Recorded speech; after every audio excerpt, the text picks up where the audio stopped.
સુરત જિલ્લાના બારડોલીના સેજવાડ ગામમાં ધોધમાર વરસાદને પગલે જળબંબાકાર જેવી ગંભીર સ્થિતિ સર્જાઈ છે।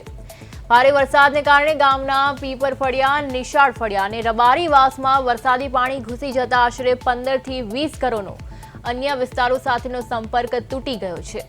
સ્થાનિક રહીશોના મતે ગટરના અપૂરતા અને નાના ભૂંગળા પાણીના નિકાલ માટે અવરોધરૂપ બન્યા છે। ગ્રામજનોનો આક્ષેપ છે કે નવા બાંધકામ બાદ પાણીના નિકાલની જૂની વ્યવસ્થા ખોરવાઈ ગઈ છે, જેના કારણે આ સમસ્યા ઉદ્ભવી છે।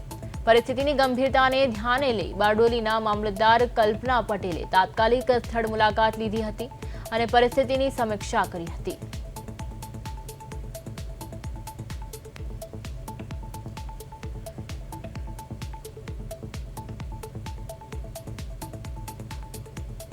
આજરોજ વધુ વરસાદના મેસેજ મળતા તલાટીશ્રી તરફથી મેસેજ મળતા અમે સેજવાડ ગામે આવ્યા છે। અહીંયા ઘરના ઉંબરાની અંદર થોડું પાણી જતું રહ્યું છે।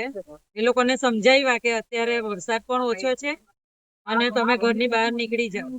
અહીંયા શાળામાં ને વ્યવસ્થા કરી જ છે શેલ્ટર હોમમાં એ લોકોની રહેવાની, પણ હવે ઘણા સમજાવ્યા પણ નથી માનતા।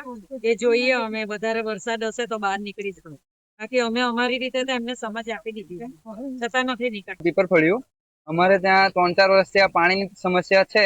જ્યારે ગટર લાઈન ખુલ્લી હતી ત્યારે પાણીનો નિકાલ થતો હતો, ગટર લાઈન નાખી પછી પાણીનો નિકાલ થતો નથી ને અમારા ઘરમાં પાણી આવી જાય ને ઢોર પાલન માટે બી બધું એકદમ જ ભરાઈ આખું પાણી।